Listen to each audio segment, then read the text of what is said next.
Di sebuah pemakaman kecil di pinggiran Jakarta, hujan deras mengguyur tanah basah, membuat udara terasa lebih berat dari biasanya. Tidak ada satupun anggota keluarga yang hadir untuk mengantar jenazah Nenek Siti ke liang lahat, kecuali Aulia, cucu perempuannya yang berusia 25 tahun, berdiri sendirian di bawah payung hitam. Air mata bercampur dengan air hujan di wajahnya. Saat petugas pemakaman menurunkan peti mati, telepon Aulia berdering. Pengacara neneknya menelepon, mengatakan bahwa wasiat telah dibuka, dan seluruh harta warisan jatuh ke tangan Aulia. Tapi dengan syarat yang membuat seluruh keluarga tiba-tiba muncul di rumah nenek keesokan harinya, siap merebut apa yang mereka anggap hak mereka.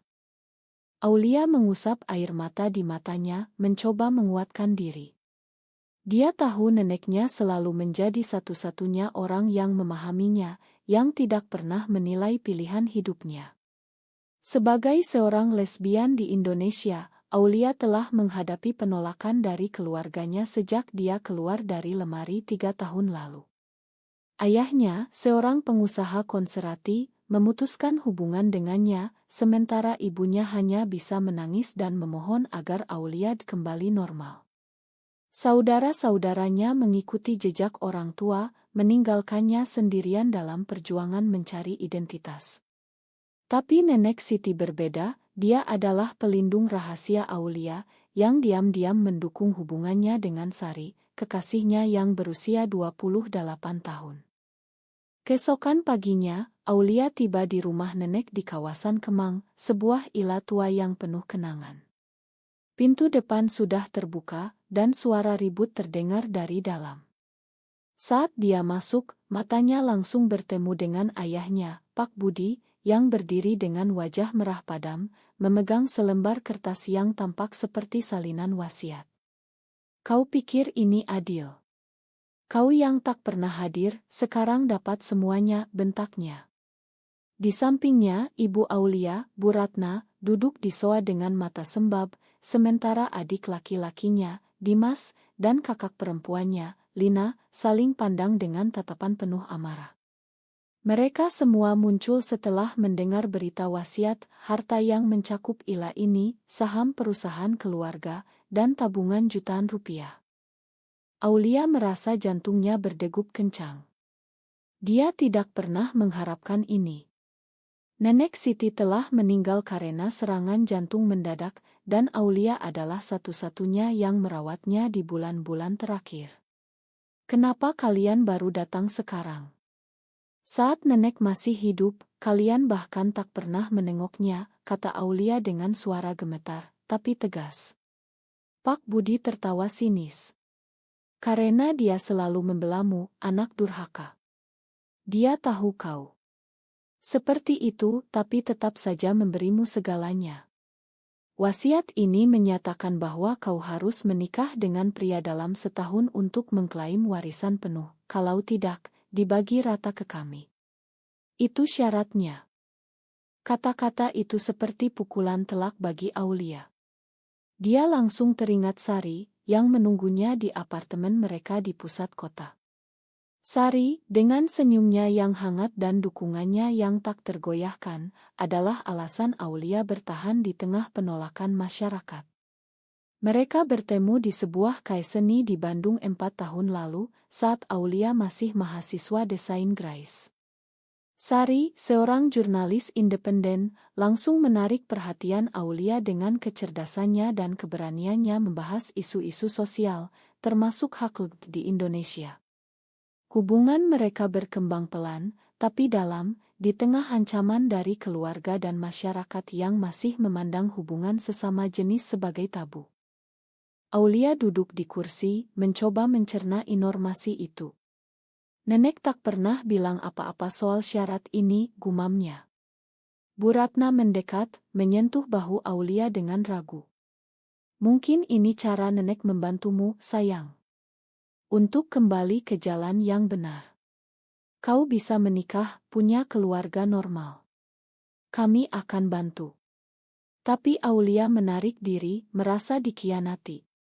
Bagaimana nenek yang selalu mendukungnya bisa menetapkan syarat seperti ini? Atau apakah ini jebakan untuk memaksa keluarga berkumpul dan menghadapi kenyataan?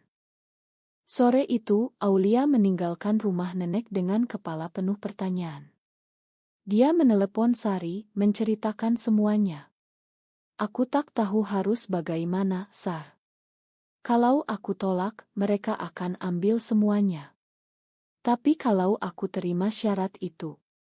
Suara Aulia pecah. Sari diam sejenak di ujung telepon. Kita hadapi bersama, Lia. Tapi ingat, keputusanmu akan menentukan siapa dirimu sebenarnya. Malam itu, Aulia tidur gelisah, mimpi buruk tentang pernikahan paksa dan kehilangan Sari menghantuinya. Keesokan harinya, pertemuan keluarga diadakan di ruang tamu Ila. Pengacara nenek, Pak Hari, hadir untuk menjelaskan wasiat secara detail. Nyonya Siti menyatakan bahwa Aulia sebagai pewaris utama, tapi syaratnya adalah Aulia harus menikah secara sah menurut hukum Indonesia dalam waktu 1 tahun. Jika tidak, warisan dibagi rata ke semua cucu dan anak. Pak Budi tersenyum puas, sementara Lina, kakak Aulia yang sudah menikah dan punya anak, berkata, ini kesempatanmu, Lia. Jangan sia-siakan. Di Indonesia, hidup seperti itu sulit. Masyarakat tak akan terima. Aulia merasa terpojok. Dia tahu hukum Indonesia tidak mengakui pernikahan sesama jenis, jadi syarat itu secara implisit memaksa dia menikah dengan pria. Ini bukan hanya soal uang, ini soal identitasnya, kebebasannya. Kenapa nenek lakukan ini? Dia tahu aku mencintai Sari, kata Aulia pada pengacara. Pak Hari menggeleng. Nyonya Siti bilang ini untuk melindungimu dari dunia yang keras. Dia tak ingin kau sendirian. Setelah pertemuan, Aulia bertemu Sari di sebuah kai kecil di Tamrin. Sari memeluknya erat. Jangan biarkan mereka ubahmu, Lia. Kita bisa lawan ini. Tapi Aulia ragu. Dia ingat tekanan sosial di Indonesia, teman-temannya yang sering diintimidasi, keluarga memutus hubungan, bahkan ancaman kekerasan dari kelompok konservatif. Apakah dia siap membayar harga itu? Keputusan pertama Aulia adalah menunda, tapi itu hanya awal dari badai yang akan datang. Dimas, adik Aulia, mendekatinya secara pribadi. Kak, aku dukungmu. Tapi ayah marah besar. Dia bilang kalau kau tolak, dia akan publikasikan semuanya ke media. Ancaman itu membuat Aulia gemetar. Sebagai desainer Grace Relance, reputasinya mudah hancur di masyarakat yang masih homofobik. Sari menyarankan untuk mencari bukti apakah wasiat itu asli atau dimanipulasi, tapi Aulia tahu neneknya tak akan bohong. Hari-hari berikutnya, konflik semakin memanas. Pak Budi mengajak Aulia bicara empat mata. Kau tahu, bisnis keluarga sedang sulit. Warisan ini bisa selamatkan kita. Kalau kau nikah, semuanya aman. Aulia menolak, tapi hati kecilnya goyah. Dia ingat masa kecil, saat ayahnya masih sayang padanya sebelum tahu orientasinya. Apakah ini saat untuk berdamai, atau justru pengkhianatan terhadap diri sendiri? Sari mulai merasa cemburu pada situasi ini. Kau terlalu memikirkan mereka, Lia. Bagaimana dengan kita? Pertengkaran pertama mereka pecah, membuat Aulia semakin tertekan. Dia mulai bertanya-tanya, apakah cinta mereka cukup kuat menghadapi ini semua? Di akhir hari, Aulia memutuskan untuk mencari jawaban dari masa lalu nenek, mungkin ada surat atau catatan yang menjelaskan semuanya. Pencarian itu membawanya ke loteng Ila, di mana dia menemukan kotak lama berisi surat-surat rahasia. Di loteng Ila tua itu, debu tebal menyelimuti segalanya, membuat Aulia bersin saat membuka kotak kayu usang. Di dalamnya, tumpukan surat kuning kemasan dari masa lalu nenek Siti terungkap, sebagian besar dari korespondensi dengan seorang wanita bernama Mira, yang tampaknya adalah teman dekatnya di masa muda. Aulia membaca satu persatu, jantungnya berdegup kencang. Mira sayang, aku tak bisa hidup tanpamu, tapi masyarakat memaksa kita berpisah, tulis nenek dalam salah satu surat tahun 1860-an. Ternyata, Nenek Siti pernah menjalani hubungan rahasia dengan wanita, tapi dipaksa menikah dengan kakek untuk menghindari skandal di era Orde Lama yang konservatif. Penemuan itu seperti bom waktu bagi Aulia. Nenek bukan hanya pendukung, dia adalah korban dari sistem yang sama yang sekarang menekan Aulia. Kenapa kau tak bilang, Nek, gumam Aulia sendirian di loteng gelap. Surat-surat itu menceritakan bagaimana nenek menikah paksa, melahirkan anak-anak, tapi hatinya selalu untuk Mira, yang akhirnya pindah ke luar negeri. Ini menjelaskan mengapa nenek selalu sendirian setelah kakek meninggal, dan mengapa dia begitu protektif terhadap Aulia. Syarat wasiat itu mungkin bukan untuk memaksa Aulia berubah, tapi untuk memaksa keluarga menghadapi kenyataan dan memilih, menerima atau kehilangan. Aulia membawa surat-surat itu turun, tapi memutuskan untuk menyimpannya dulu. Dia bertemu Sari malam itu di apartemen mereka, menceritakan penemuan itu. Sari memeluknya, mata berbinar. Ini bukti, Lia. Nenekmu ingin kau lawan seperti yang tak bisa dia lakukan. Tapi Aulia ragu membuka rahasia nenek bisa menghancurkan citra keluarga. Bagaimana kalau ayah tahu? Dia akan semakin benci aku. Sari menggeleng. Itu risiko yang harus kau ambil. Cinta tak pernah mudah di sini. Keesokan paginya keluarga berkumpul lagi untuk membahas wasiat. Pak Budi mengusulkan agar Aulia menikah dengan anak temannya, seorang pengusaha muda. Ini solusi terbaik. Kau dapat warisan, kami aman.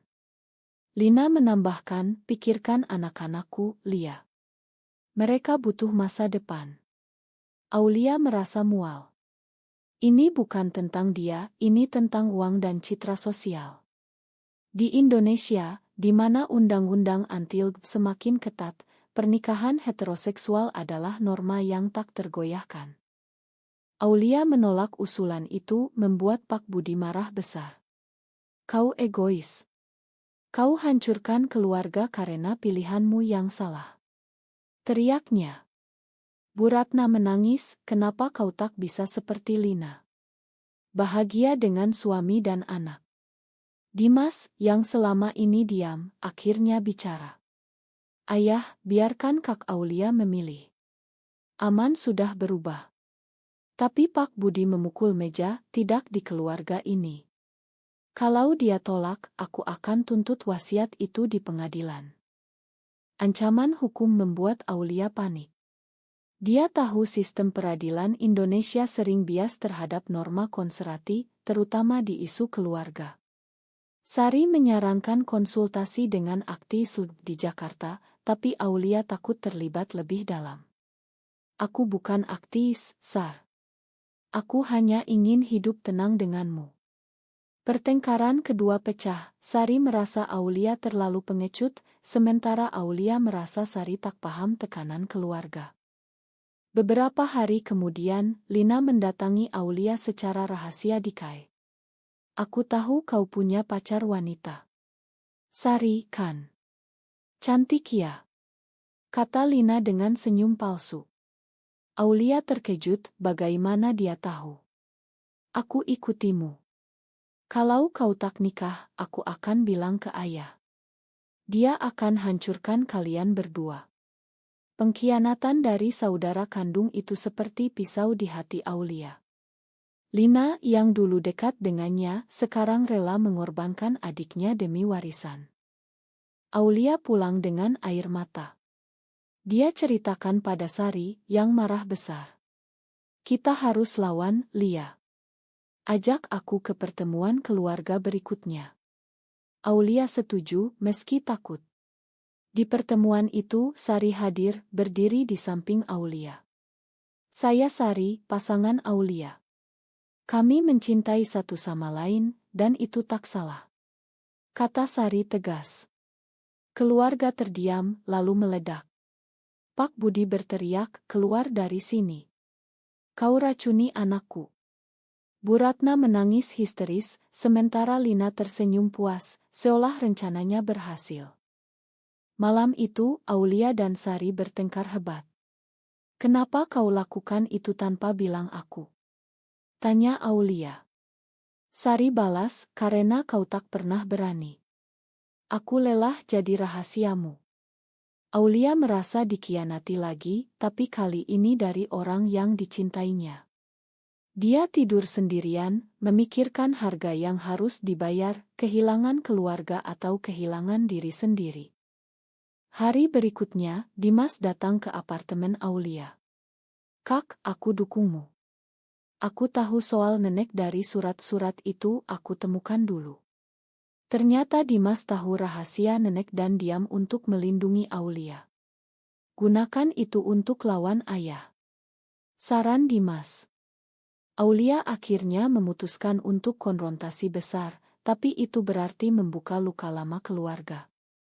Konflik mencapai puncak saat Aulia menunjukkan surat-surat itu di pertemuan keluarga. Pak Budi terkejut, wajahnya pucat. "Ibumu lesbian," gumamnya. Bu Ratna menangis, "Aku tahu, tapi aku diam demi keluarga."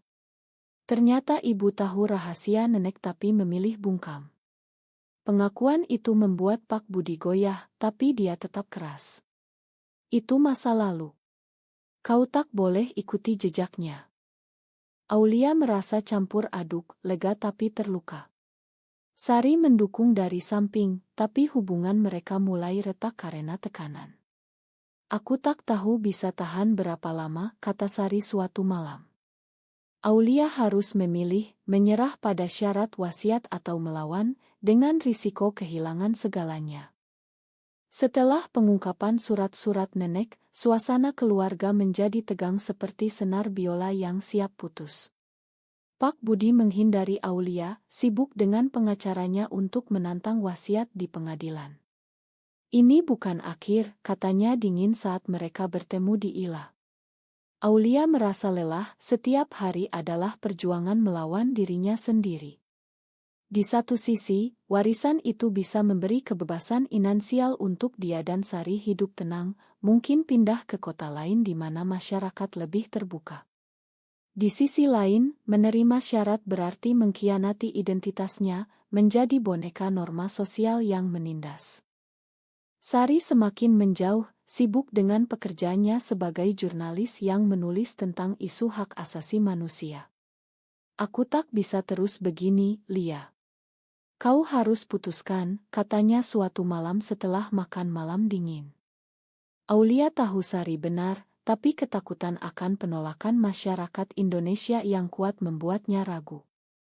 Di negara di mana kelompok agama konservatif sering mengkampanyekan anti-LGBT, Aulia pernah melihat temannya diusir dari pekerjaan karena orientasinya. "Apa kita bisa bertahan?" tanya Aulia pada diri sendiri. Lina merasa menang setelah konfrontasi, mulai menebar gosip di lingkungan keluarga besar. Aulia sedang bingung, mungkin dia akan nikah sebentar lagi, katanya pada sepupu-sepupu. Gosip itu sampai ke telinga Aulia melalui Dimas, yang tetap menjadi sekutunya. "Kak, jangan dengarkan." Lina cemburu karena pernikahannya sendiri bermasalah. Ternyata Lina sedang menghadapi perceraian diam-diam, dan warisan adalah harapannya untuk mandiri. Aulia memutuskan untuk bertemu Lina secara pribadi di sebuah restoran di Senayan. "Kenapa kau lakukan ini, Kak? Kita dulu dekat," tanya Aulia. Lina tertawa getir. "Karena aku iri. Kau bebas mencintai siapa saja, sementara aku terjebak dalam pernikahan tanpa cinta demi keluarga." Pengakuan itu mengejutkan Aulia, ternyata kakaknya juga korban norma sosial, dipaksa menikah muda. "Tapi kau tak perlu hancurkan aku," balas Aulia. Lina menggeleng, "Ini soal bertahan hidup. Di Indonesia, wanita seperti kita tak punya pilihan banyak." Percakapan itu membuat Aulia berpikir ulang. Mungkin bukan hanya dia yang menderita, seluruh keluarga terperangkap dalam jaringan ekspektasi masyarakat. Bu Ratna menelepon Aulia malam itu, suaranya lemah. "Makan ibu, sayang. Ibu takut kehilanganmu lagi." Mereka bicara panjang. Bu Ratna mengakui bahwa dia pernah mencoba memahami, tapi tekanan dari suami dan masyarakat membuatnya diam. "Nenekmu ingin kau kuat, bukan seperti dia yang menyerah." Dukungan dari ibu membuat Aulia lebih berani. Dia dan Sari mencoba memperbaiki hubungan mereka dengan liburan singkat ke Bogor, di mana mereka bisa bernapas lega tanpa mata-mata keluarga. "Aku mencintaimu, Sar. Aku tak akan menyerah," kata Aulia di bawah pohon rindang. Sari tersenyum, "Tapi kita harus lawan bersama." Namun, kedamaian itu singkat. Saat kembali, Pak Budi telah mengajukan gugatan ke pengadilan, mengklaim wasiat tidak sah karena pengaruh tidak wajar dari Aulia. Sidang pertama di Pengadilan Negeri Jakarta menjadi mimpi buruk. Pengacara Pak Budi membawa saksi dari tetangga yang khawatir dengan gaya hidup Aulia. "Dia hidup dengan wanita lain, itu melanggar norma agama dan masyarakat," kata saksi.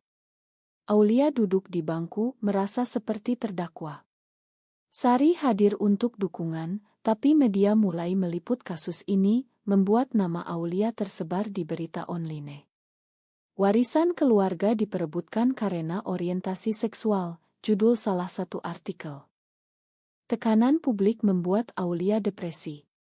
Teman-temannya menjauh, klien relance membatalkan kontrak.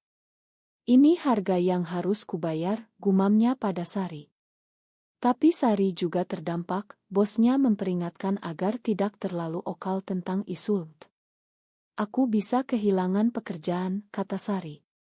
Konflik internal mereka memuncak lagi. Aulia menyalahkan Sari karena terlalu berani, sementara Sari menyalahkan Aulia karena terlalu pasi.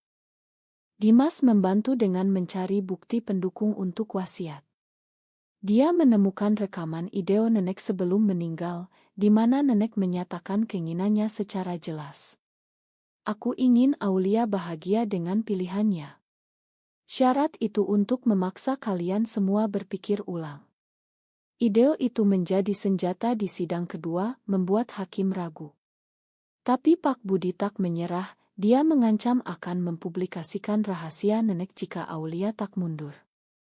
Ancaman itu membuat Bu Ratna memihak Aulia sepenuhnya. "Cukup, Budi. Jangan hancurkan ibumu sendiri." Konfrontasi antara orang tua pecah, mengungkap retaknya pernikahan mereka. Ternyata Pak Budi tahu rahasia nenek tapi menyangkalnya demi citra. "Aku lakukan ini untuk keluarga," bentaknya. Tapi Bu Ratna balas, "Tidak, untuk egomu." Aulia merasa campur aduk melihat keluarganya hancur. Apakah ini yang diinginkan nenek? Di akhir sidang, hakim menunda keputusan, memberi waktu 1 bulan. Aulia menggunakan waktu itu untuk introspeksi. Dia bertemu aktivis di sebuah komunitas rahasia di Jakarta, mendengar cerita orang-orang yang bertahan meski ditolak. "Kau tak sendirian," kata seorang aktivis. Sari dan Aulia akhirnya berdamai, memutuskan untuk tetap bersama apapun hasilnya. Tapi Lina merasa kalah, melakukan langkah nekat. Dia menghubungi media untuk bocorkan detail kasus, termasuk nama Sari. Berita meledak, membuat Sari dipecat dari pekerjaannya. "Ini karenamu," teriak Sari pada Aulia. Pengkhianatan dari keluarga membuat hubungan mereka di ujung tanduk. Dengan berita yang menyebar luas, Aulia dan Sari menghadapi badai media sosial.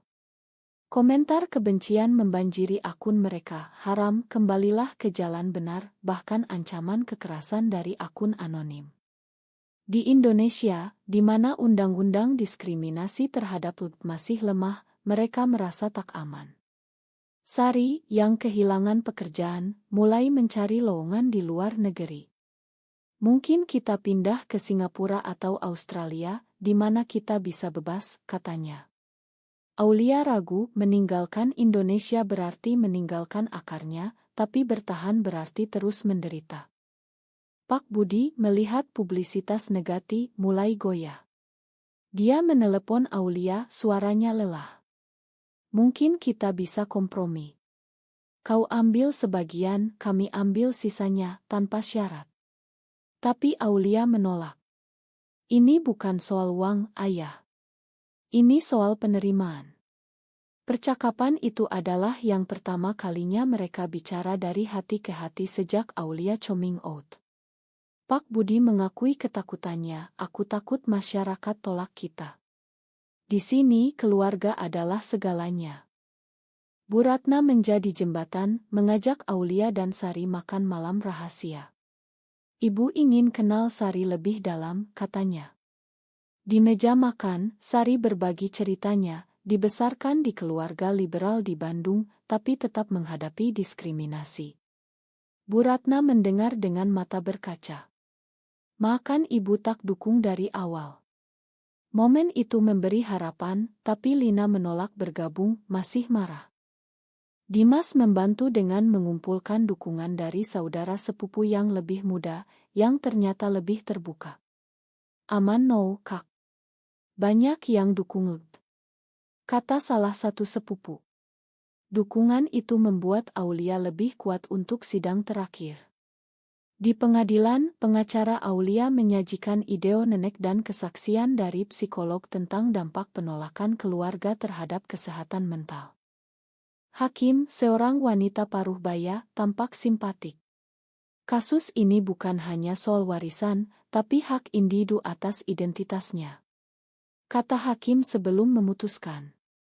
Wasiat dinyatakan sah, syarat dinilai sebagai dorongan moral tetapi tidak mengikat secara hukum karena bertentangan dengan hak asasi. Aulia menang, tapi kemenangan itu pahit, keluarga terpecah. Pak Budi marah, meninggalkan pengadilan tanpa bicara. Lina menangis, kau hancurkan kami. Tapi Bu Ratna memeluk Aulia. Ibu bangga padamu. Dimas tersenyum, selamat, Kak. Sari, yang berdiri di samping, memegang tangan Aulia erat. Kita menang. Setelah sidang, Aulia memutuskan untuk membagi warisan secara adil, bukan karena tekanan, tapi karena hati nuraninya. Aku tak ingin uang ini jadi penghalang, katanya pada keluarga. Pak Budi menolak pada awalnya, tapi akhirnya menerima setelah Bu Ratna meyakinkan. Ini cara kita mulai lagi. Hubungan Aulia dan Sari pulih, tapi bekas luka tetap. Mereka pindah ke Ila Nenek, merenovasinya menjadi rumah aman untuk komunitas LUT. Sari kembali bekerja sebagai relance, menulis tentang pengalamannya. Aulia dengan warisan itu mendirikan studio desain yang fokus pada isu sosial. Tapi damai itu rapuh. Suatu hari, Lina datang dengan wajah penuh penyesalan. Makan aku, Lia. Pernikahanku berakhir, dan aku sadar kau benar. Mereka berdamai, Lina bahkan bergabung dalam dukungan. Pak Budi lambat laun melunak, mulai dengan kunjungan singkat, meski masih sulit menerima Sari. Dalam proses itu, Aulia belajar bahwa perubahan tak datang sekaligus, itu butuh pengorbanan. Dia kehilangan teman, reputasi, tapi mendapatkan kebebasan. Sari juga, meski trauma dari pemecatan, menemukan tujuan baru. Tahun berlalu, Aulia melihat kembali perjalanan itu sebagai ujian. Keluarga mulai berkumpul lagi, meski tegang. Di ulang tahun nenek yang pertama setelah kematiannya, mereka semua hadir, termasuk Sari. Pak Budi bahkan bicara dengan Sari, terima kasih telah jaga Aulia. Itu langkah kecil, tapi berarti. Dengan warisan yang aman, Aulia dan Sari membangun hidup baru di Ila yang kini penuh cahaya. Mereka mengadakan pertemuan kecil untuk teman-teman LUT, berbagi cerita dan dukungan di tengah masyarakat yang masih keras. Aulia menjadi lebih vokal, berpartisipasi dalam kampanye online tentang kesetaraan, meski tetap hati-hati karena ancaman tetap ada. Sari menulis buku tentang pengalaman mereka, yang menjadi bestseller underground, menginspirasi banyak orang. Pak Budi setelah pensiun dari bisnis, mulai merefleksikan hidupnya. Dia bertemu Aulia secara rutin, mencoba memahami. Ayah dulu salah, tapi ayah belajar, katanya suatu hari. Bu Ratna menjadi ibu bagi Sari juga, sering masak makanan favorit mereka. Dimas pindah ke Jakarta untuk dekat dengan saudarinya, sementara Lina, setelah perceraian, menemukan kedamaian dan bahkan mulai mendukung hak wanita. Tapi tidak semua berakhir bahagia, ada harga yang dibayar. Aulia kehilangan sebagian masa mudanya dalam perjuangan, dan Sari mengalami depresi pasca trauma. Mereka menjalani terapi bersama, belajar bahwa cinta butuh kerja keras. Di Indonesia, di mana perubahan sosial lambat, mereka tahu perjuangan belum selesai. Kelompok konservatif masih mengancam, dan undang-undang tak berubah. Suatu malam, Aulia duduk di teras Ila, memandang bintang. "Apa nenek bangga?" gumamnya. Sari memeluknya dari belakang. "Pasti. Kau lakukan apa yang tak bisa dia lakukan." Mereka berciuman lembut, merasa aman di rumah mereka sendiri. Cerita ini berakhir dengan Aulia yang lebih kuat, keluarga yang perlahan sembuh, dan masyarakat yang masih perlu diubah. Tapi pertanyaan tetap, apakah pengorbanan identitas demi keluarga selalu salah, atau adakah saat di mana kompromi menjadi kebijaksanaan?